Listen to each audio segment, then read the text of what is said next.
हाँ मतलब ट्रांसफर या मतलब मूवमेंट होगा, यानी हम्म। कि हीट का ट्रांसफर, यानी कि थर्मो मीन्स हीट या एनर्जी के रिस्पेक्ट में। ठीक है। और डायनेमिक मीन्स आपका हो गया फ्लो या मोशन। तो थर्मोडायनेमिक को क्या डिफाइन करेंगे?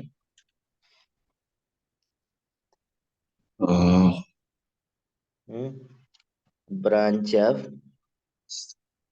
Science which deals with The transfer of heat from one system to another. Energy change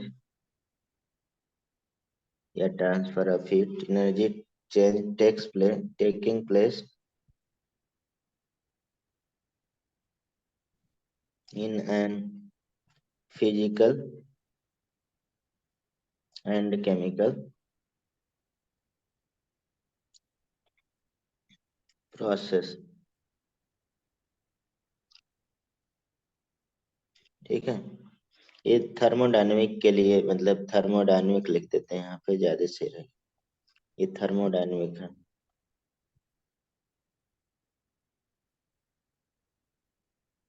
thermodynamics is the branch of, ये पूरा कंप्लीट हो जाएगा, is the branch of.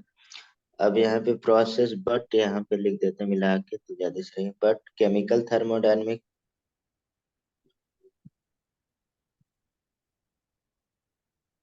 Dynamic which deals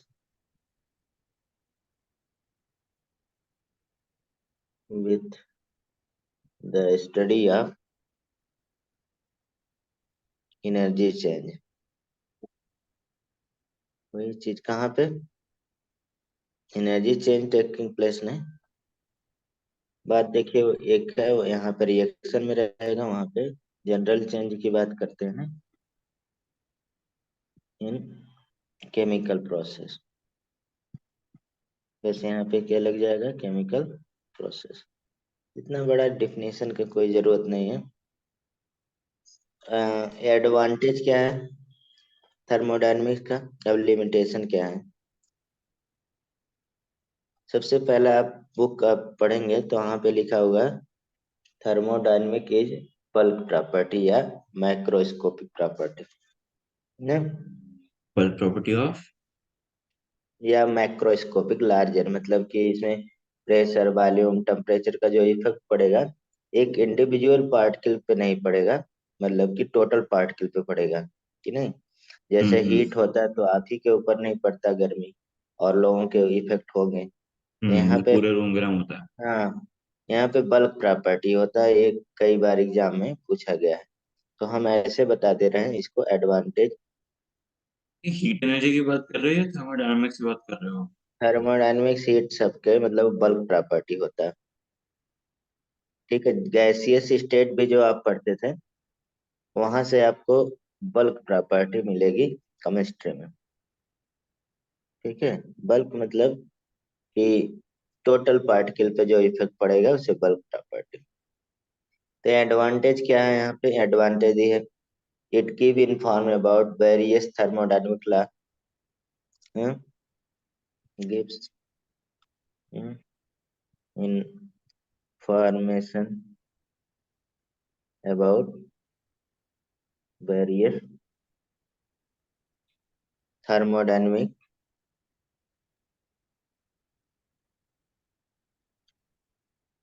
law. ठीक है, ऐसे जनरल आइडिया थोड़ा सा। दूसरा इसमें chemical reaction will takes place, किधर जा रहा है, नॉट विल हैव के, मतलब it help us to predict whether ये chemical given chemical reaction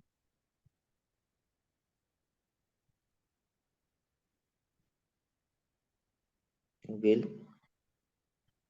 takes place or not under the given set of condition, जैसे स्पॉन्टेनियस है कि नॉन स्पॉन्टेनियस, वो सब बताएगा। यानी कि अगर inform about various energy changes, give information about various energy changes. जैसे हम लोग क्या पढ़ेंगे इसमें, एंथैल्पी, वेरियस एंथैल्पी के बारे में पढ़ेंगे। लिमिटेशन क्या हो जाएगा, लिमिटेशन, लिमिटेशन में बताइए। जैसे लिमिटेशन। एक लिमिटेशन यही है कि thermodynamic deals with macroscopic system but not microscopic system. ठीक है, तो हम्म। पहला लिमिटेशन हम लिख दे रहे हैं जो सबसे ज्यादा पूछा जाता है। Thermodynamic mix deals with macroscopic, macroscopic या बल्क प्रॉपर्टी आप कहते हैं ना, macroscopic system but not microscopic. ठीक है, सिस्टम, यानी कि कह सकते हैं जैसे मैक्रोस्कोपिक प्रॉपर्टी मतलब यहाँ पे इफेक्ट टोटल, जैसे कह सकते हैं टेम्परेचर, प्रेशर, वॉल्यूम, नहीं, टेम्परेचर, मैट, इटीसी ऑफ मैटर। ठीक है, इन बल्क, बल्क में रहेगा तो ये इफेक्ट करेगा, नॉट यहाँ पे इंडिविजुअल प्रॉपर्टी, मतलब जैसे एटम मॉलिक्यूल की बात नहीं करेगा। दूसरा, अब यहाँ पे केवल केमिकल रिएक्शन के बारे में बताएगा, not given set of condition. ठीक है, रेट ऑफ रिएक्शन ये सब के बारे में नहीं बताएगा। ये कौन बताता है, रेट ऑफ रिएक्शन कौन, हम लोग पढ़ चुके हैं भाई, केमिकल काइनेटिक्स बताते केमिकल हैं। काइनेटिक्स, हाँ। हाँ, यहाँ पे कह सकते हैं it tells us whether A given chemical reaction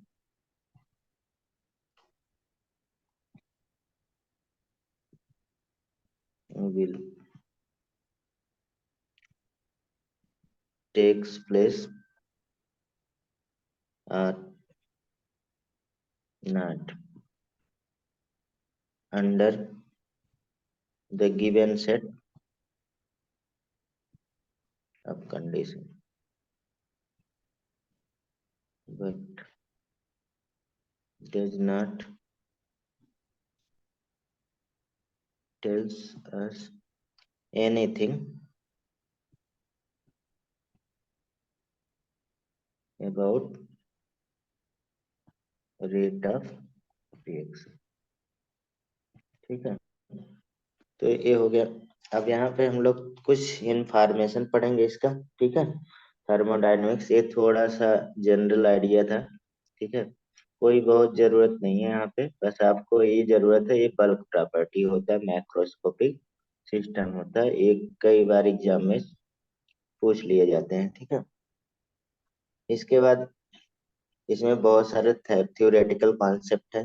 पहले, सबसे पहले हम लोग थोड़ी सी बात करते हैं, जैसे फादर ऑफ केमिस्ट्री कौन है, लेबोजियर। ठीक है, वो हर जगह कुछ न कुछ बोले होंगे इसलिए फादर बोलते हैं हम लोग। तो यहाँ पे रिएक्टेंट प्रोडक्ट में जाता है, तो उन्होंने बोला कि अगर हम इधर हीट हम लोग दे रहे हैं, मतलब कि हीट गिवन, रिएक्टेंट की तरफ हीट दे रहे हैं, तो वही हीट क्या होगा, इधर प्रोडक्ट की तरफ क्या होगा, हम्म। एब्जॉर्ब। है, इवॉल्व होगा नहीं, इधर गिवन, इधर क्या होगा, आउट होगा, कह सकते हैं हाँ नहीं? हाँ हाँ। वही। ठीक है।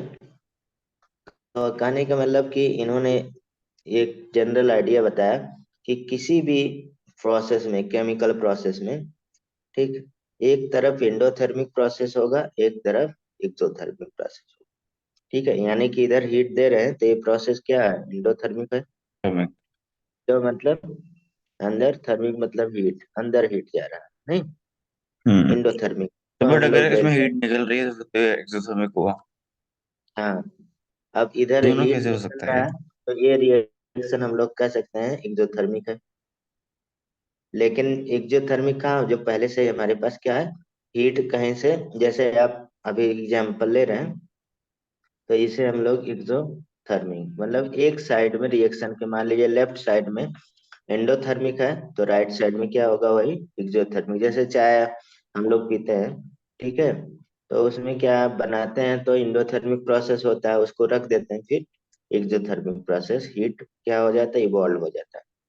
जैसे मान लीजिए कैल्शियम ऑक्साइड हमने ले लिया, ठीक है, इसको वाटर में डाल दिया, तो यहाँ पे कैल्शियम हाइड्रोक्साइड बनेगा, और यहाँ पे हीट निकलेगा। आप जानते हैं जो चूने को अगर आप पानी में डालेंगे, तो वहां पे हीट इवॉल्व होगा, तो चूने क्या हो गया, हीट निकल रहा है, तो इसलिए ये एक्सोथर्मिक हो गया कि नहीं, यस सर। एक्सोथर्मिक। तो यहाँ पे हम थोड़ा सा चैप्टर आसान करने के लिए हम कुछ यहाँ पे एग्जाम्पल देने जा रहे हैं, ठीक है, शुरुआत में, तब हम डेल्टा लोग इस चैप्टर। नेगेटिव तो मतलब वो हुआ ना, अच्छा हाँ ठीक है। हाँ, निगेटिव वहां जब ऐड करेंगे, ये पॉजिटिव लिखेंगे, और निगेटिव मतलब एक्सोथर्मिक। ठीक है। ठीक है। यहाँ पे हम कुछ रिएक्शन को, आपको मतलब दिमाग में रखना है या याद रखना है कि कौन सा एंडोथर्मिक है, कौन सा एक्सोथर्मिक है। हम कुछ लिस्ट बनाने जा रहे हैं, तब चैप्टर स्टार्ट करेंगे, ठीक है। जैसे थोड़ा सा इसको भी सोच के, कुछ हम लोग एक्सोथर्मिक रिएक्शन का पहला एक पार्ट है, एक्सोथर्मिक। ये बीच बीच में लिखा रहेगा, तो हम पहले से ही इसको निकाल लेना है, ठीक है। एक्सोथर्मिक रिएक्शन, तो इसके मीन्स क्या है, एनर्जी विल रिलीज नहीं, या heat will release, heat, energy, दो दो बार हीट लिखा गया,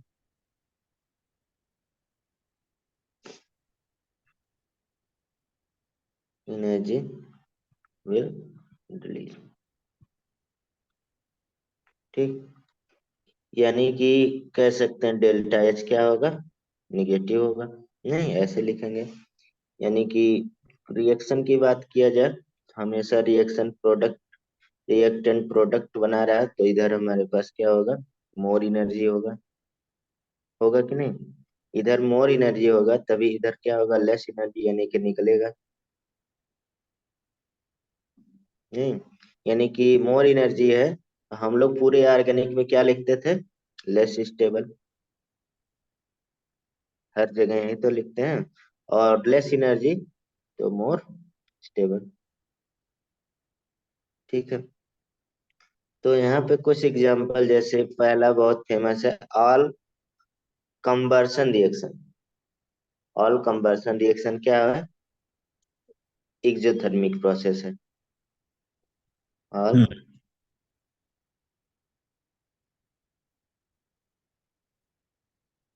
रिएक्शन एक्सोथर्मिक प्रोसेस है। जैसे मान लीजिए कोई भी ऑर्गेनिक कंपाउंड का कंबर्सन करते हैं ऑक्सीजन के प्रेजेंस में, तो हम लोग पढ़ते थे जितना कार्बन उतना कार्बन डाइऑक्साइड, जितना हाइड्रोजन उसका हाफ वाटर निकालते थे, और प्लस हीट एनर्जी निकलते थे, ठीक है। इसको बैलेंस करने यहाँ टू से मल्टीप्लाई, यहाँ पे सारे कंबर्सन रिएक्शन हम लोग यहाँ पे हीट ऑफ कंबर्सन वगैरह सब पढ़ेंगे, ठीक है। सारे क्या है, एक्सोथर्मिक है, लेकिन यहाँ एक्सेप्शन है, कुछ एक्सेप्शन पूछा जाता है, एक्सेप्ट थ्री ऐसे लिख दे रहे हैं, थ्री हम याद रखेंगे बस, ठीक है। वैसे तो देखा जाए तो दो ही की तरह यहाँ पे दिख रहा है, लेकिन N2O2 जो पूछा गया है वही हम यहाँ पे लिख दो, जो फेमस है ये हो। दूसरा N2 + ½ O2, तो यहाँ पे N2O बनेगा। ये सब क्या है, एंडोथर्मिक है तीनों। और F2 ½ O2 क्या बन जाएगा, F2O। तो ये तीनों क्या है, आर्यन, ये एंडोथर्मिक है। ठीक है, बाकी कंबर्सन क्या है, देखिए ये भी कंबर्सन हो रहा है ऑक्सीजन के प्रेजेंस में ना, हम्म। लेकिन ये इंडोथर्मिक प्रोसेस हो गया या रिएक्शन कह सकते हैं। दूसरा आते डेल्टा हैं, एच पॉजिटिव होगा। क्या है, एच पॉजिटिव होगा मतलब। हाँ H+ होगा यहाँ पे। ठीक है, अब दूसरा बहुत इंपॉर्टेंट है, हम लोग इस चैप्टर में पूरा पढ़ेंगे, ऑल एसिड बेस, यानी कि कह सकते हैं रिएक्शन को न्यूट्रलाइजेशन बोलते हैं। All all acid base neutralisation. Neutralisation means क्या है, ए एक्सोथर्मिक और फिक्स अमाउंट ऑफ एनर्जी निकलती है, हम लोग पढ़ेंगे 13.7 कैलोरी निकलता है, या 57.1 किलो कैलोरी एनर्जी निकलता है। ठीक है, तो हम लोग डिटेल में पढ़ेंगे इसमें, बस अभी ये पढ़ना है एक्सोथर्मिक प्रोसेस है कि इंडोथर्मिक। HCl NaCl से मिल गई, NaOH से मिला दिए, तो जो आप जानते हैं कॉमन सॉल्ट बनता है, प्लस यहाँ पे H2O, और प्लस हीट यहाँ पे रिलीज होगा। ठीक है, इसमें कोई एक्सेप्शन नहीं है। तीसरा, all hydration, all hydration, all hydration reaction, enthalpy of hydration फिर पढ़ेंगे हम लोग चैप्टर में। तो ये क्या है, ये भी एक एक्सोथर्मिक प्रोसेस है। ठीक है, यानी कि कॉपर सल्फेट, मान लीजिए एनहाइड्रस है ना अभी, क्योंकि इसमें वाटर नहीं है तो एनहाइड्रस कहेंगे, हम्म। और इसको 5H2O मिलाते हैं तो कैसा हो जाता है, ब्लू विट्रियल हो जाता है ना। हाँ हाँ, ब्लू ग्रीन। 5H2O, ये क्या है, ब्लू विट्रियल होता है, नीला थोथा बोलते हैं। ये भी एक्सोथर्मिक होता है? हैं, ये भी एक्सोथर्मिक होगा? क्या चीज, हाँ ये भी exothermic, hydrated salt. Hydrated salt क्या, हाइड्रेटेड सॉल्ट जो जितने भी होते हैं सारे एक्सोथर्मिक प्रोसेस होते हैं। ठीक है, चौथा, all hydrogenation reaction. Hydrogenation reaction आप पढ़ चुके हैं ना, यस सर। कहाँ पे, हाइड्रोजनेशन सर इसमें पढ़ा था, ऑर्गेनिक। हाँ, मतलब कि रिएक्शन कोई बता सकते हैं, जैसे एल्कीन पे हम रिएक्शन करा दें कोई, रेन निकल वगैरह, H2O, कैटालिसिस एक यहाँ में पे OH डलता है। लगेगा, एक में H। हाँ, तो ये क्या हो जाएगा, ये हो गया। ठीक है, हम्म। H2 + Cl2 से रिएक्शन कर रहा है तो भी ये हाइड्रोजनेशन ही कहला रहा है, यानी कि रिडक्शन रिएक्शन होता है। 2HCl। पांचवा, पांचवा यहाँ पे all condensation reaction, all condensation reaction. Condensation reaction भी क्या है, एक तरह से एक्सोथर्मिक प्रोसेस है। जैसे वेपर को कूल करते हैं तो इसमें जो वेपर एनर्जी एब्जॉर्व की रहती है वो क्या करेगी, इवोल्व करेगी नहीं, यानी कि किसी भी पेपर को अगर हम लोग क्या करते हैं, कूल करते हैं, तो कंडेंसेशन कहलाता है। ठीक है, अच्छा डिस्टिलेशन किसे कहते हैं, डिस्टिलेशन, वाटर ऐड करने को, वाटर ऐड करने को मतलब डिस्टिलेशन। कंसंट्रेशन कम करने की सॉल्यूट की। डिस्टिलेशन, हाँ हाँ। भाई डिस्टिलेशन अच्छा सर हम सर सॉरी पढ़ाए सर, थे। मैं सॉरी, डाइल्यूशन का बता रहा हूँ मैं। डिस्टिलेशन का वो होता है ना, प्रोसेस होता है सेपरेशन का। हम्म। के बेसिस पे, बॉइलिंग पॉइंट के बेसिस पे। भाई देखिए, डिस्टिलेशन अब याद रखिए, डिस्टिलेशन वेपराइजेशन प्लस कंडेंसेशन। पहले वेपर बनाएंगे फिर कंडेंस करेंगे, इसी को क्या कहेंगे, डिस्टिलेशन। जो डिस्टिल वाटर आता है, सलाइन वाटर भी कह सकते हैं, उसमें सलाइन मिला देते हैं, सलाइन वाटर हो जाता है, जो आप लोग चढ़ाते हैं डॉक्टर लोग। नहीं, डिस्टिलेशन वेपराइजेशन प्लस कंडेंसेशन, ये हम लोग प्यूरिफिकेशन पढ़ चुके हैं भाई। ठीक है। आज मैंने यही तो बोला, बॉइलिंग पॉइंट के बेसिस पे सेपरेशन होता है। हाँ, बॉइलिंग पॉइंट के बेसिस तो कंडीशन बता रहे हैं ना आप। समझ गया क्या? भूला नहीं था, मेरे को याद है वो। अच्छा चलिए ठीक है। हाँ, याद रहना चाहिए छोटी छोटी चीज। 6। अब dilution of any strong acid and strong base भी क्या होता है, ये भी एक्सोथर्मिक होता है। Dilution of any strong acid और स्ट्रॉन्ग बेस, ठीक, ये भी क्या है एक तरह से, जैसे H2SO4 है, ठीक, और इसमें वाटर मिला दें, कंसंट्रेट ले लेते हैं, तो डाइल्यूट H2SO4 हो जाएगा ना, और प्लस हीट यहाँ पे रिलीज होगा। 7, formation of formation of urine negative ion. बता सकते हैं ये क्या मैंने लिखा, इसको ब्रेक कर सकते हैं वर्ड को, urine negative ion from isolated. आपको नहीं पढ़ा है तो नहीं बोल रहे हैं, लेकिन आपको ये पता होना चाहिए।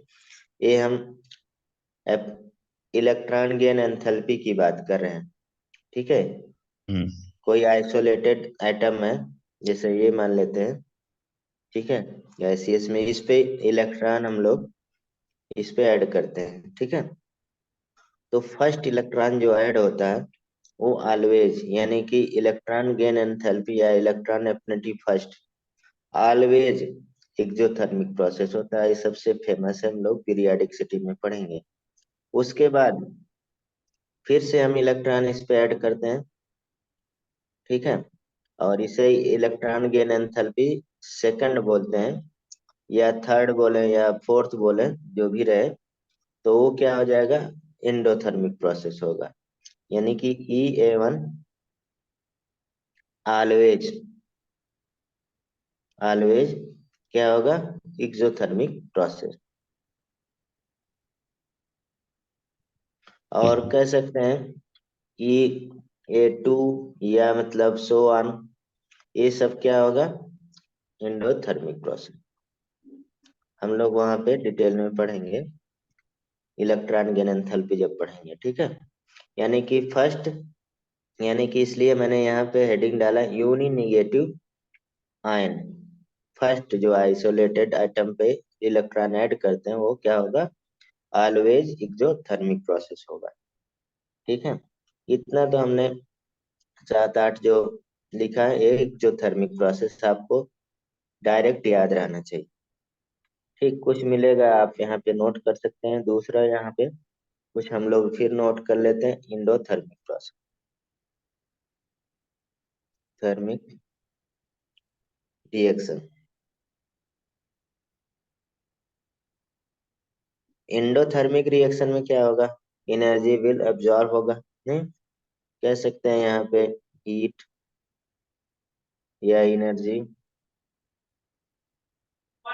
विल एब्जॉर्ब, ठीक है, यानी कि delta H equal to positive होगा, होगा कि नहीं। यानी कि अगर रिएक्टेंट प्रोडक्ट में बदल रहा, तो आप इधर लेस एनर्जी है, इधर क्या हो जाएगा, मोर एनर्जी होगा, नहीं। और ये फर्स्ट एग्जांपल इसमें ले लेते हैं, ऑल फ्यूजन रिएक्शन। इसमें हम लोग एंथैल्पी या फ्यूजन पढ़ेंगे। All fusion reaction, fusion means क्या होता है आर्यन? फ्यूजन मतलब जब दो, मतलब जैसे, मतलब जब दो हाँ, जैसे पार्टिकल साथ सॉलिड में है। आके एक बड़ा पार्टिकल बनाते हैं, जैसे न्यूक्लियर हाँ, रिएक्शन। सॉलिड हो गया, इसको लिक्विड भी बना सकते हैं, इसको भी फ्यूजन बोलते हैं ना। हम्म, फ्यूजन बोलते हैं ना इस प्रोसेस को। हाँ शायद। H2O सॉलिड हो जाएगा, H2O लिक्विड। बहुत दूर मैंने लिख दिया। ठीक, यहाँ हीट दे रहे हैं तब फ्यूज हो रहा है। यानी कि जैसे बर्फ को पिघलाना रहे तो उसे हीट देंगे तो पिघल जाएगा ना। वही हमने यहाँ पे लिखा फ्यूजन। दूसरा, ऑल वेपराइजेशन। अभी कंडेंसेशन क्या था, एक्सोथर्मिक था। अब वेपराइजेशन क्या है? वेपराइजेशन मतलब तो लिक्विड का सॉलिड उसमें गैस में कन्वर्ट होना। हाँ, तो ये क्या कहलाएगा?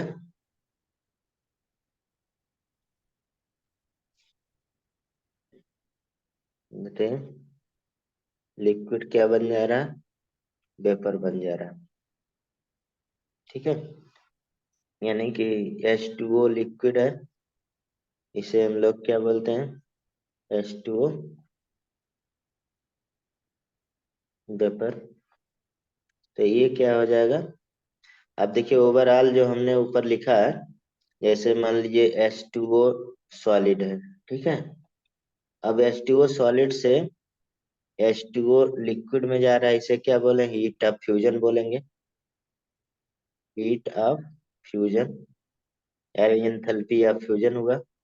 ठीक है, ये भी क्या हो गया? एंडोथर्मिक प्रोसेस, क्योंकि हीट यहाँ पे हम दे रहे हैं। नहीं, समझ रहे हैं ना? तो उसके बाद अभी हमने लिखा यहाँ पे H2O क्या हो रहा है? वेपर में बदल रहा है। यानी कि क्या होगा? Heat of vaporisation. Heat of vaporisation, ये भी क्या है एक तरह से? बताइए। ये भी क्या है एक तरह से? इंडोथर्मिक प्रोसेस है ना। और इसका रिवर्स जो आप पढ़ते हैं, रिवर्स, ये क्या होता है? एक्सोथर्मिक। एक्सोथर्मिक प्रोसेस हो जाएगा ना। जैसे अभी हम लोग क्या बोल रहे थे? Heat of condensation. नहीं, हीट ऑफ कंडेंसेशन क्या हो जाएगा? एक तरफ से एनर्जी लेगा, दूसरे, इसको क्या बोलते हैं? हार्ड फॉस्ट बोलते हैं ना। हम्म। ठीक है, ये फिजिक्स में लेकिन बोला जाता है हार्ड फॉस्ट। ठीक, नहीं तो हम लोग कंडेंसेशन ही बोल देते। ठीक, तो ये तो आपको याद रहना चाहिए। चलिए आगे, आगे देखिए। किस नंबर का? तीसरा, इंडोथर्मिक कर रहे हैं ना। All sublimation reaction. सब्लिमेशन क्या होगा? ये में से मतलब सॉलिड का डायरेक्टली गैस में कन्वर्ट हो जाना। हाँ, वो भी क्या होगा? हीट से ही होगा ना। हम्म। ये भी एंडोथर्मिक होगा। तो भी क्या है? एक तरह से एंडोथर्मिक प्रोसेस है। मतलब कि यहाँ सब्लिमेशन का आपको एग्जांपल वगैरह भी हीट ऑफ सब्लिमेशन हम लोग, या एंथैल्पी ऑफ सब्लिमेशन पढ़ेंगे। When A solid is direct converted into vapour. ठीक है, विदाउट विदाउट चेंजिंग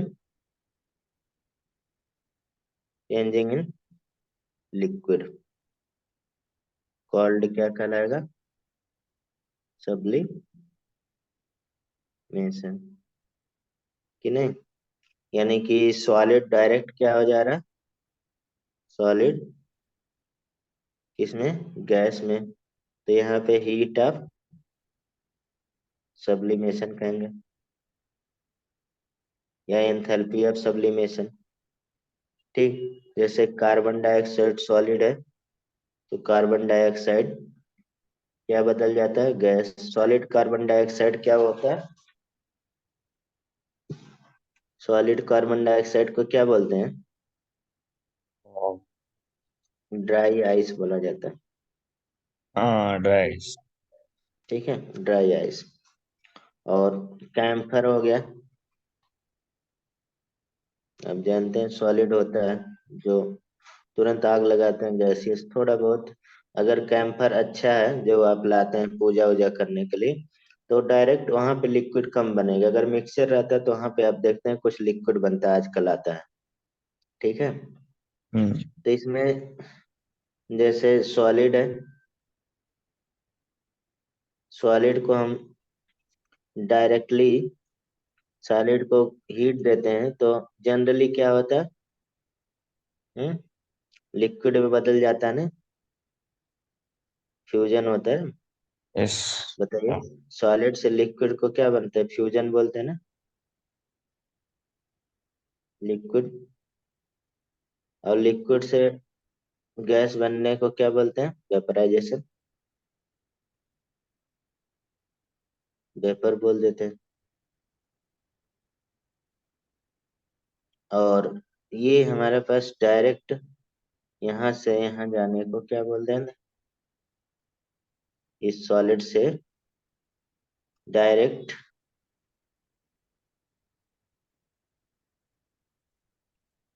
क्या बोलेंगे, सब्लिमेशन। मिशन। तो यहाँ पे आगे हम लोग ला पढ़ेंगे, जैसे हीट ऑफ फ्यूजन, ठीक है, हीट ऑफ वेपराइजेशन। और इधर यहाँ एंथैल्पी कह सकते हैं, एंथैल्पी मैंने लिख दिया, सब्लिमेशन। तो एक हेस ला पढ़ेंगे, वो क्या बोलता है, enthalpy of sublimation equal to heat of fusion plus heat of vaporisation. ये फार्मूला बन गया। ठीक है, चलिए तो अभी एंथैल्पी एंडोथर्मिक एक्सोथर्मिक प्रोसेस कर रहे हैं ना, third fourth, fourth all decomposition reaction, सारे ऑल डिकम्पोजिशन, डिकम्पोज करना पड़ेगा तो हीट देना पड़ेगा ना, नहीं, किसी को डिकम्पोज कर रहे हैं तो उसे हीट देना पड़ेगा। जैसे कैल्शियम कार्बोनेट को ही हीट दे रहे हैं, नहीं, calcium oxide plus carbon dioxide में बदलेगा। ठीक है, यहाँ पे हीट देना पड़ेगा, इसलिए इंडोथर्मिक प्रोसेस है। और यहाँ पे थोड़ा सा नोट कर लेते हैं, दो प्रोसेस होता है। एक आप पढ़ते हैं डिकम्पोजिशन, हम लोग यहाँ पे लिखे डिकम्पोजिशन इज इरिवर्सिबल प्रोसेस होता है,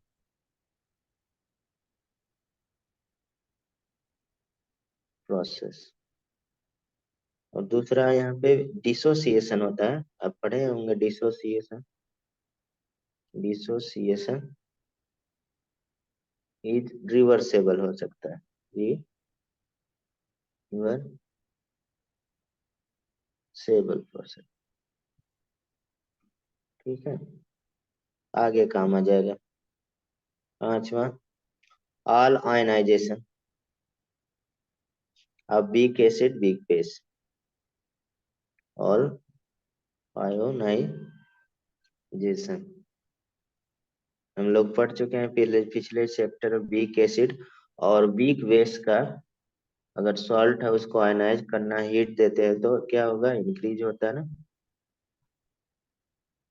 इलेक्ट्रोकेमिस्ट्री में। Yes sir. तो CH3COH आयनाइज होगा CH3CO नेगेटिव प्लस HL। छठा formation of poly negative ion, अभी थोड़ी देर पहले हमने बताया था, पॉली नेगेटिव मतलब कि एक के बाद, बता दिए थे ना, वही electron gain enthalpy. Formation of poly negative ions. मतलब कि इसमें कंडीशन है, जैसे ए जी, गैसीय जी मतलब गैस, और ऐसे लिख दे रहे हैं फार्मूला के रूप में, प्लस एन ई इलेक्ट्रॉन। अब यहाँ एन कितना होगा, आर एन वन तो कभी नहीं हो सकता, क्योंकि फर्स्ट ऑलवेज एक्सोथर्मिक हो जाएगा, तो n greater than equal to two रहेगा ही। जैसे हमने अभी बताया था ना, इलेक्ट्रॉन गेन एंथैल्पी है, फर्स्ट इलेक्ट्रॉन गेन एंथैल्पी क्या है, ऑलवेज प्लस एक्सोथर्मिक है। बाकी क्या होगा, एक के बाद एंडोथर्मिक। क्या, इंडोथर्मिक होगा। तो वही चीज है यहाँ पे, पॉली निगेटिव मीन्स मतलब कि कम से कम एटलीस्ट टू इलेक्ट्रॉन होना चाहिए, फर्स्ट नहीं होना चाहिए। नहीं, यानी कि जैसे मान लीजिए हमने ओ जी रखा ऑक्सीजन, और इस पे प्लस टू इलेक्ट्रॉन ऐड करा रहे हैं, तो ये हमारे पास क्या होगा, इंडोथर्मिक होगा।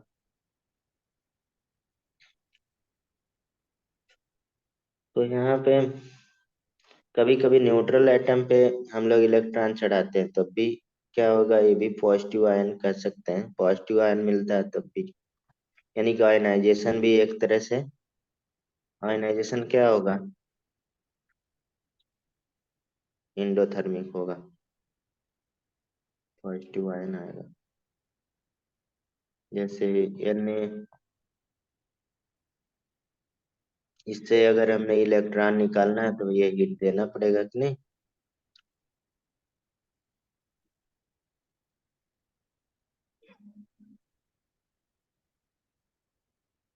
ये तो थोड़ा सा याद करने के अभी हम लोग प्रोसेस चल रहे हैं, ठीक है, दिमाग में रहेगा तो ये सब हम लोग पढ़ेंगे अंदर, ठीक है। लेकिन यहाँ पे अगर हमें ये ध्यान रहेगा तो कई क्वेश्चन सही हो जाएंगे। आते हैं हम लोग, अब थर्मोडायनेमिक्स स्टार्ट करते हैं। अब यहाँ पे सबसे पहले थ्योरेटिकल चीजें, सिस्टम और यूनिवर्स क्या होता है, कुछ इंपॉर्टेंट टर्म हमें पढ़ना है, बताइए। क्या होता है क्या? यूनिवर्स, सिस्टम, सराउंडिंग क्या होगा, थोड़ा सा डिफाइन। तो मतलब कोई आइसोलेट, मतलब कोई भी, बताइए। मतलब कोई भी ऐसे, कोई भी स्पेस जो यूनिवर्स, जो मतलब आइसोलेटेड हो, मतलब ना हीट जा हम्म, सके आ सके। हीट जा सके आ सके नहीं, ऐसा नहीं। मतलब। देखिए मतलब यूनिवर्स क्या, सिस्टम प्लस सराउंडिंग है, ठीक है। हम्म। अगर आपको हम किसी चीज के स्टडी के लिए आपको हम सिस्टम मान रहे हैं, तो आपके अलावा जो भी कुछ होगा वो क्या होगा, सराउंडिंग होगा। हम्म। समझ रहे हैं, यही सिस्टम और सराउंडिंग है यहाँ पे, ठीक है। यानी कि कह सकते हैं, a system is defined as specific part of universe या specified portion of the matter which under experimental या इन्वेस्टिगेशन के लिए, ठीक है, तो हम उसे सिस्टम बोलेंगे, ठीक है। यानी कि इस सिस्टम को हम लोग क्या स्पेसिफाई कर सकते हैं, यानी कि define specific part of universe या specific portion of the matter which under क्या एक्सपेरिमेंटल इन्वेस्टिगेशन, मतलब एक्सपेरिमेंटल एक्सपेरिमेंटल इन्वेस्टिगेशन जिसका करना हो, पार्ट ऑफ द यूनिवर्स, तो उसे क्या कहेंगे, सिस्टम। जैसे आप कंप्यूटर वगैरह है, आप बोलते हैं ना जनरली सिस्टम खाली है कि नहीं, ठीक है। यानी कि सिस्टम मीन्स क्या है, किसी में हम लोग कोई इनपुट देते हैं, कुछ प्रोसेस होता है, तो हमें कुछ आउटपुट मिलता है, वही इन्वेस्टिगेशन है, ठीक है। और सराउंडिंग क्या हो गया,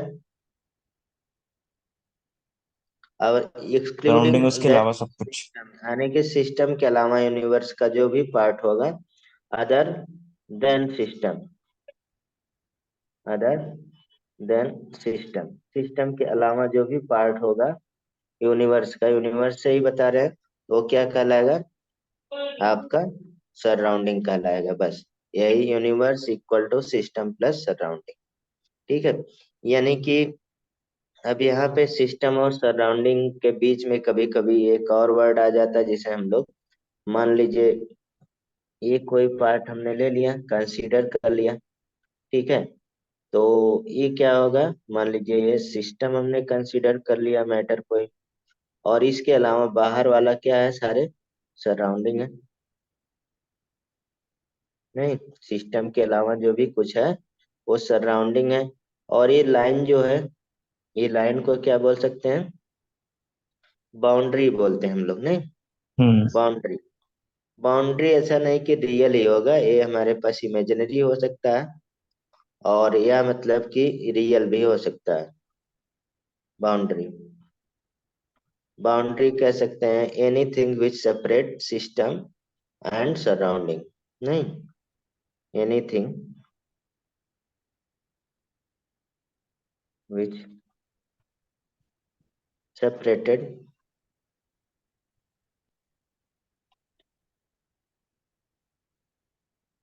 सिस्टम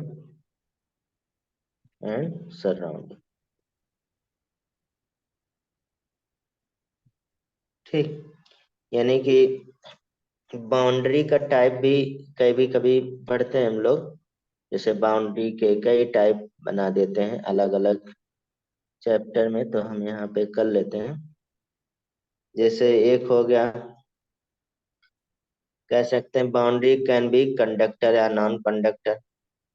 ठीक है, मतलब कि बाउंड्री कैन बी, कैन, यहाँ पे कह सकते हैं कैन बी, सब में कैन बी लगेगा, तो boundary can be conducting,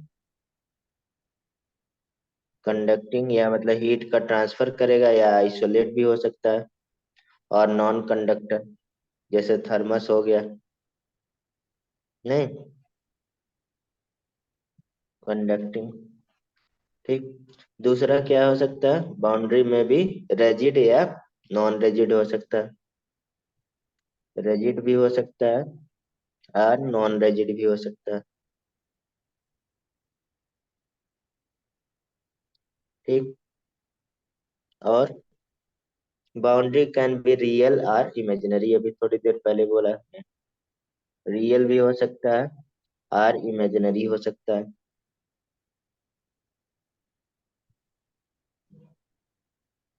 imaginary हो सकता है, ठीक है। तो ये सारे यहाँ पे हैं, जैसे आप, ए reaction carried out beaker contain, a beaker constituent the system, जो बीकर क्या होगा हमारे पास, सर बाउंड्री होगा, और अंदर जो होगा वो सिस्टम हो जाएगा, और बाहर क्या हो जाएगा, नहीं, सराउंडिंग हो जाएगा। वही चीज, जैसे मान लीजिए फिर इमेजिनरी मतलब? एग्जाम्पल, इमेजिनरी मतलब कि उसमें रियल नहीं रहेगा, समझ रहे हैं, कोई, मतलब कि पर अगर सिस्टम, मतलब जैसे एग्जिस्ट नहीं करता बीच है, में, हम ऐसे ही मान रहे हैं, हाँ, एग्जिस्ट एक्सपेरिमेंटल है नहीं बेसिकली। करेंगे। हाँ, क्लियर कट एकदम डिफरेंशिएट नहीं रहेगा, इमेजिनरी लाइन जैसे ड्रा नहीं कर देते हैं, अच्छा ऐसे। अच्छा अच्छा, तो जैसे मान लो कि हाँ, मैं रूम के अंदर ही बोल दूं कि मैंने हाँ इसके तो, टॉप राइट कॉर्नर पे एक वो मान लिया सिस्टम, हाँ वही चीज, और वो जैसे ऐसे मान लीजिए, आइसोलेटेड नहीं है किसी हाँ और ये से। सिस्टम हो गया अंदर, सिस्टम हो गया, और सिस्टम के बाहर क्या हो जाएगा, आउटर सराउंडिंग हो जाएगा। ठीक। ठीक है सर। और ये जो हमारे पास क्या हो जाएगा, एक बाउंड्री कह सकते हैं। तो बाउंड्री वगैरह का बहुत नहीं, हमें यहाँ पे केवल कॉन्सेप्ट थोड़ा सा बना के चलना है आगे, जिससे हमें हेल्प मिले, बाउंड्री। ठीक है, इसे बाउंड्री कह सकते हैं। तो आ गए इस पे हम लोग, अब कुछ आ जाते हैं यहाँ पे सिस्टम, कुछ टाइप, आप सिस्टम कितने, सिस्टम का टाइप, सिस्टम, सिस्टम के तीन टाइप होते हैं पूरे नेचर में देखा जाए। एक तो हम कह सकते हैं ओपन सिस्टम, हम लोग ओपन सिस्टम, एक क्लोज सिस्टम है। इकोलॉजी हम लोग पढ़े थे, तो इकोलॉजी क्या था, ओपन सिस्टम था, क्लोज सिस्टम, ये बहुत फेमस क्वेश्चन है। इको इकोलॉजी सिस्टम है, क्लोज सिस्टम है कि ओपन सिस्टम, ओपन होगा। ओपन होगा, ठीक है, वेरी गुड। जितने भी लिविंग ऑर्गेनिज्म वगैरह हैं ओपन सिस्टम ही रहेंगे, आइसोलेट नहीं रहेगा कभी। ठीक। ये ओपन सिस्टम में क्या होगा, यानी कि एनर्जी और सराउंडिंग में दोनों में मास का एक्सचेंज होगा। मतलब जैसे हम लोग सिस्टम ऐसे बता दे रहे हैं, सिस्टम इधर सराउंडिंग।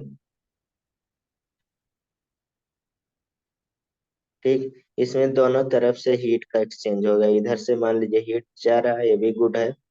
और इधर जा रहा है आपका मास का, मास और हीट यानी कि एनर्जी, दोनों का एक्सचेंज होगा। जैसे मतलब ये हॉट, मतलब मिल्क इन ओपन वेसल में रख सकते हैं, तो वो क्या ओपन सिस्टम है, यानी कि कह सकते हैं बॉइलिंग मिल्क या water, milk in open vessel.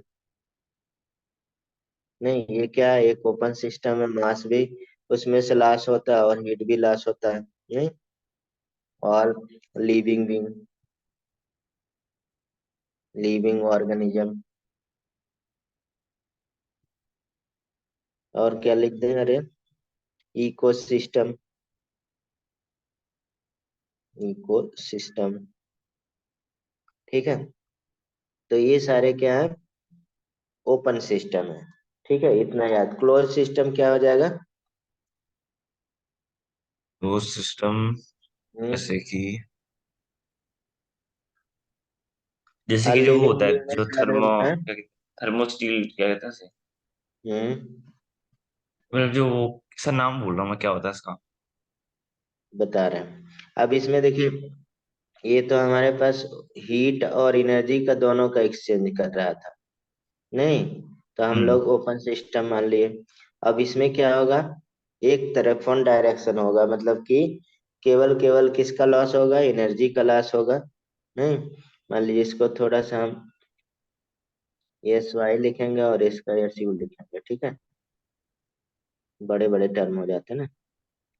तो इधर मान लीजिए हमने एनर्जी का लिख रहा है, इधर मास का एक्सचेंज दोनों डायरेक्शन में होता है। तो एनर्जी का होगा, एनर्जी गुड रहेगा, लेकिन मास यहाँ पे इसका एक्सचेंज नहीं होगा। इसे क्लोज सिस्टम, जैसे heart pieces of iron on table कह सकते हैं, इस तरह से एग्जाम्पल।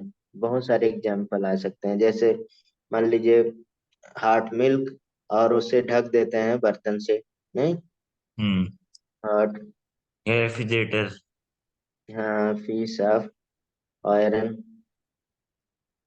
On table. जैसे गर्म आयरन का रॉड रख दिए तो मास का तो लॉस होगा नहीं, हीट का लॉस हो जाएगा, धीरे धीरे ठंडा हो जाएगा। ठीक है।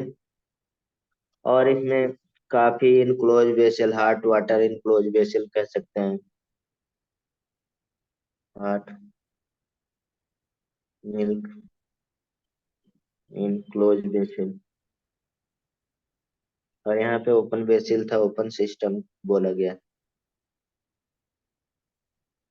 इसमें ये सैटेलाइट इन ऑर्बिट, ठीक है, ये। और जो हम लोग ट्यूब लाइट है, ये भी है ना, हम्म। या मतलब बल्ब कह सकते हैं ना, ग्लोइंग बल्ब। ये सब क्या है, ये क्लोज सिस्टम है, क्लोज सिस्टम ही बना है। ठीक। तो ये सारे हमारे पास एग्जाम्पल हो गए किसके, क्लोज सिस्टम के। ठीक है, आगे चलते हैं हम लोग। आइसोलेटेड का बताइए। आइसोलेटेड में ना एनर्जी का एक्सचेंज होगा, ना हाँ, मास का दोनों एक्सचेंज का होगा। एक्सचेंज नहीं होगा, यानी कि सिस्टम सराउंडिंग दोनों का एक्सचेंज क्या होगा, यहाँ पे ब्लॉकेज हो जाएगा। ठीक है, दोनों का एक्सचेंज यानी कि एनर्जी, ऊपर लिख रहे थे मास, इसमें दोनों कैंसिल, किसी का एक्सचेंज नहीं होगा। ठीक। जैसे ठीक है सर। एग्जांपल हॉट जैसे कॉफी, थर्मस हो गया। हॉट कॉफी एंड टी जो हम लोग रखते हैं, या मिल्क इन थर्मस फ्लास्क। तो भी इतना परफेक्ट हम लोग नहीं बना सकते कि हमेशा के लिए और हीट का लॉस ना हो, नहीं। हम्म। परफेक्ट थर्मस तो कोई नहीं बन सकता ना, उसमें लिखे रहते हैं 24 घंटा, लेकिन हमको नहीं लगता 24 घंटा रहता है। तो क्या नहीं, यूनिवर्स को भी मान सकते हैं क्या गैस इलेक्ट्रिक सिस्टम? नहीं, यूनिवर्स आइसोलेट सिस्टम नहीं है। फिर? हम्म पूरा है ना, पूरा मान सकते हैं, पूरा कंप्लीट। हाँ, मतलब पूरा एक एक यूनिवर्स, हाँ, पूरा पूरा, सारे, हाँ, बस। सब कुछ मिला के। हाँ, सब कुछ मिला, सिस्टम प्लस सराउंडिंग होगा। अभी यहाँ पे हीट किसके बीच में ट्रांसफर हो रहा है, हम देख देख लीजिए यहाँ पे, system surrounding, system surrounding, system surrounding, इनके बीच तो लिख रहे हैं। हम्म। अब पूरा आपने लिख दिया, मतलब बता रहे हैं, तो उसमें तो हो ही जाएगा, मतलब कंजर्व होगा ही। तो वही, इसी हम्म। वजह से तो लाभ कंजर्वेशन ऑफ एनर्जी बनेगा। चलिए आगे हम लोग थोड़ा सा पढ़ते हैं, ये इम्पोर्टेंट है। पहले तो हम लोग थोड़ा सा कर लेते हैं, स्टेट फंक्शन की नहीं, प्रॉपर्टी ऑफ द सिस्टम कर लेते हैं थोड़ा सा, प्रॉपर्टी ऑफ द सिस्टम, ठीक। ऐसे हम छोड़ छोड़ के लिख देते हैं ना, तो शिव बोलता है, सर इतने बड़े पीडीएफ दे दिया आप, 20-70 पेज। ठीक है। तो मेरे को भी लगता है कभी कभी, कभी हाँ, कभी मैं खोलता और हूँ कह रहे साठ यार उसमें बीच 60 बीच पेजेस में का होता है। गैप है। मैं कभी कभी खोलता हूँ, मैं 60 पेजेस का पीडीएफ होती है, तो उसमें से हाँ, 20-30 पेज तो आपने ऐसे ही छोड़े रहते हैं। वही तो, क्या बीच में छोड़े रहते हैं कि आप लोग कुछ उसमें करिएगा, क्वेश्चन वगैरह। क्या, अच्छा, ठीक। प्रॉपर्टी ऑफ सिस्टम, ठीक है। अब इसमें देखिए, हम लोग मैटर जब उधर डिवाइड किए थे, मैटर को हम लोग क्लासिफाई कर देते हैं on the basis of composition. तो इसमें फिजिकल और केमिकल मतलब प्रॉपर्टी हो जा रहा था। यहाँ पे अगर मैटर देखा जाए on the basis of amount, आप सब्सटेंस कह सकते हैं, उस पर डिवाइड होता है। तो यहाँ पे टू टाइप का प्रॉपर्टी बन जाता है। ये बहुत इम्पोर्टेंट है, यहाँ से क्वेश्चन पूछा जाता है। अब इन सब से क्वेश्चन थोड़ा बढ़ जाएगा, थर्मोडायनेमिक वगैरह से, जो, ठीक है, क्योंकि चैप्टर थोड़े कम हो गए। मान लो स्टेट ऑफ मैटर से जो आ रहा था, यहाँ से उठा लेंगे, ठीक है। तो यह कहें तो ऑर्गेनिक का पोर्शन थोड़ा हो सकता है बढ़ जाए, इंटेंसिव प्रॉपर्टी। एक तो इंटेंसिव प्रॉपर्टी होता है जिसे हम लोग नॉन एडेटिव प्रॉपर्टी भी बोलते हैं, नॉन एडेटिव प्रॉपर्टी, ठीक है।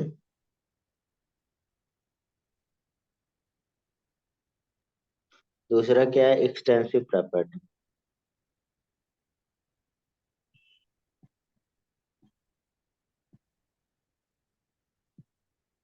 ठीक। अब सवाल है, इंटेंसिव प्रॉपर्टी किसे कहते हैं,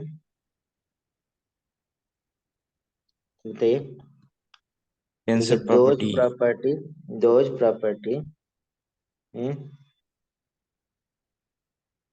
विच independent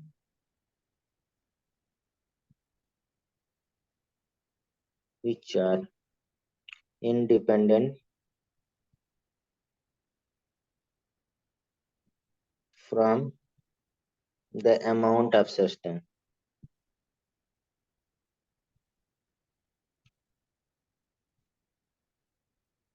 तो उसे हम लोग क्या बोलेंगे, और called intensive property.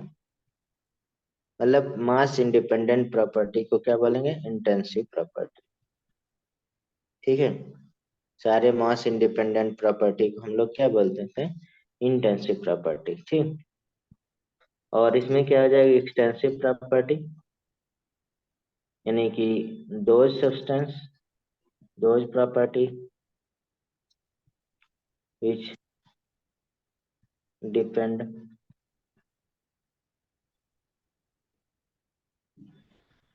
on amount of substance, amount of substance और कॉल्ड एक्सटेंसिव प्रॉपर्टी। ठीक है, वैसे एक्सटेंसिव प्रॉपर्टी। यहाँ पे देखिए डिफिनेशन ज्यादा नहीं, एग्जाम्पल बहुत इंपॉर्टेंट। बता सकते हैं इंटेंसिव प्रॉपर्टी कौन होगी? लिस्ट बनाना है। हाँ। बॉइलिंग पॉइंट हो गया, मेल्टिंग पॉइंट हो गया, ठीक है, और फ्रीजिंग पॉइंट हो गया, वेपर प्रेशर हो गया, डेंसिटी हो गया, ठीक है, विस्कोसिटी हो गया। तो वेपर प्रेशर डिपेंड नहीं करेगा अमाउंट पे? नहीं, रिफ्रैक्टिव इंडेक्स, वो रेशो आता है जो आप सोच रहे हैं। Index, refractive index, molar, molar volume, temperature, ठीक है, सरफेस टेंशन। अभी हम क्लियर कर रहे हैं आपका डाउट। सरफेस टेंशन, और बहुत फेमस अभी जल्दी हम लोग पढ़े हैं, यानी कि ईएमएफ, इलेक्ट्रो मोटिव फोर्स। नहीं, ईएमएफ हमने बोला था क्या?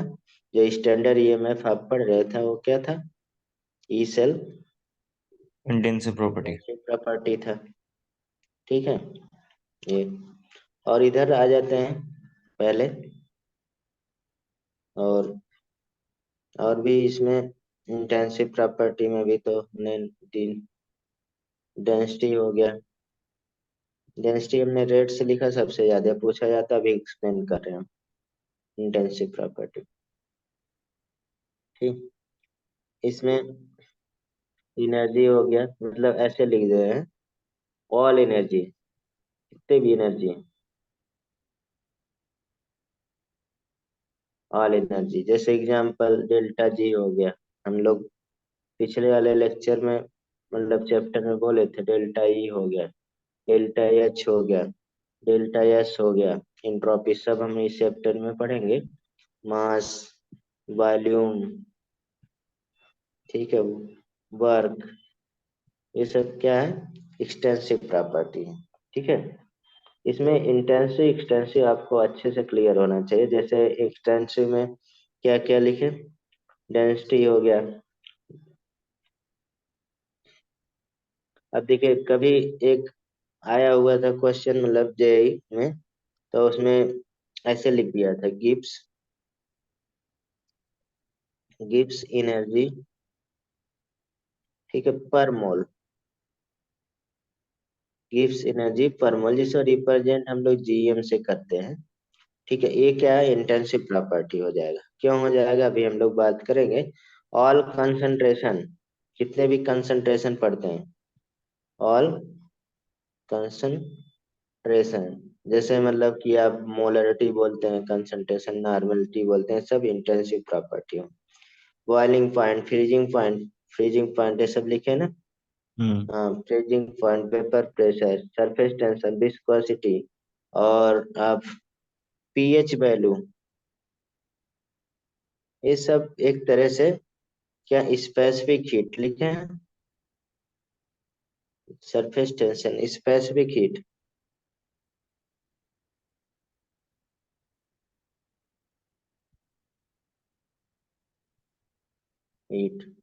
ये सब क्या है? एक इंटेंसिव प्रॉपर्टी है। ठीक है, स्पेसिफिक कंडक्टर, जो अब कंडक्टिविटी पढ़े थे, वो भी क्या है?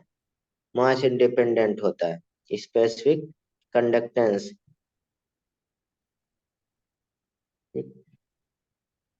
कंडक्टेंस, ठीक। और इसमें क्या क्या कुछ और, ऑल एनर्जी हो गया, ठीक है, वॉल्यूम हो गया, number of mole, number of mole, जो हम लोग पढ़ चुके हैं, एन। ठीक है, ये भी एक एक्सटेंसिव प्रॉपर्टी। एंट्रोपी हो गया, एंथैल्पी हो गया, लिख लिए। हीट कैपेसिटी, हीट कैपेसिटी, सी से जो रिप्रेजेंट करते हैं उसे।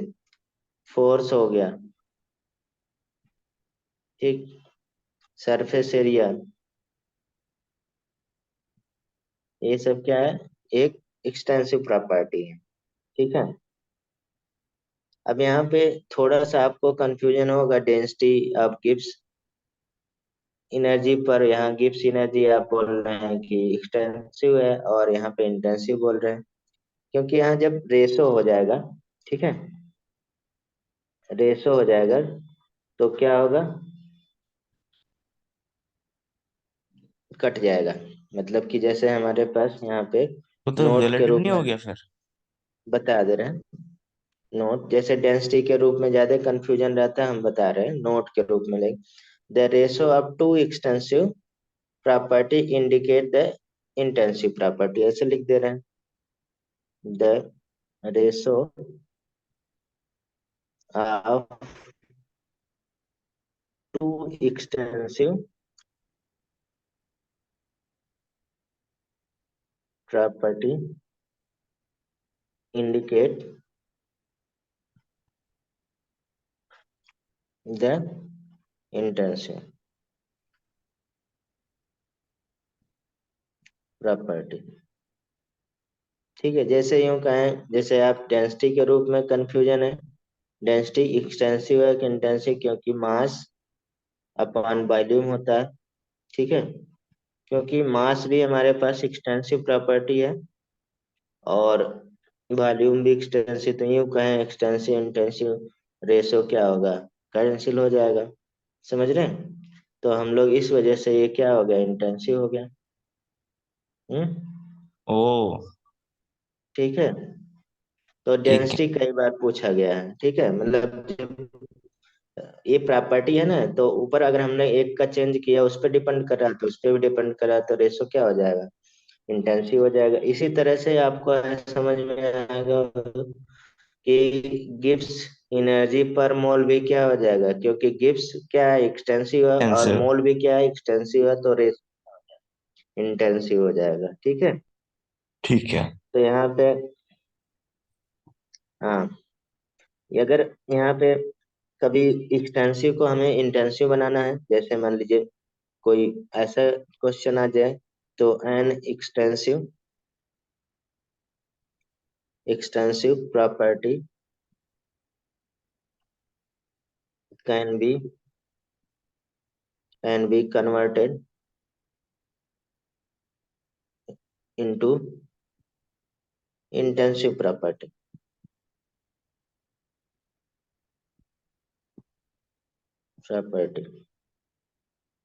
when it is defined for unit amount unit amount of the substance, unit amount of the substance. जैसे मान लीजिए हमने बोल दिया मास, मास एक्सटेंसिव प्रॉपर्टी से कन्वर्ट करना है, तो हम लोग मास पर यूनिट क्या कर सकते हैं, वॉल्यूम कर सकते हैं। जब मास पर यूनिट वॉल्यूम हो जाएगा, तो ये क्या आ जाएगा, एक मास पर यूनिट वॉल्यूम क्या होता है, डेंसिटी होता है, कि होता है कि नहीं, डेंसिटी का हम्म। ये डिफिनेशन है। तो ये क्या होगा, कन्वर्ट होगा किसमें, एक इंटेंसिव में। नहीं, इसी तरह से कभी हमें तीसरा एक इसका इंटरचेंज हो गया, तो थर्ड भी हो सकता है। नहीं, इंटेंसिव को एक्सटेंसिव सब्सटेंस बताना है, या मतलब कह सकते हैं, या मतलब कि ये तो लिख ही दिए हम लोग, intensive of the substance are non additive property, while extensive क्या हो जाए, एडेटिव नेचर का होता है। इसका मतलब क्या हो गया, जैसे यहाँ पे मैंने ऊपर लिखा है, आप जैसे आपने पूछा नहीं, जैसे यहाँ पे मैंने नॉन एडेटिव प्रॉपर्टी लिखा, और एक्सटेंसिव क्या है, एडेटिव प्रॉपर्टी है। इसका मीनिंग क्या हो गया, इसका मीनिंग इस थर्ड पॉइंट में बता दे रहे हैं। Intensive property of a substance are non additive additive मतलब क्या होता है? मतलब ऐड नहीं कर सकते हैं उनको। हाँ। वाइल एक्सटेंसिव प्रॉपर्टी, प्रॉपर्टी क्या होगा? एडिटिव। Are additive.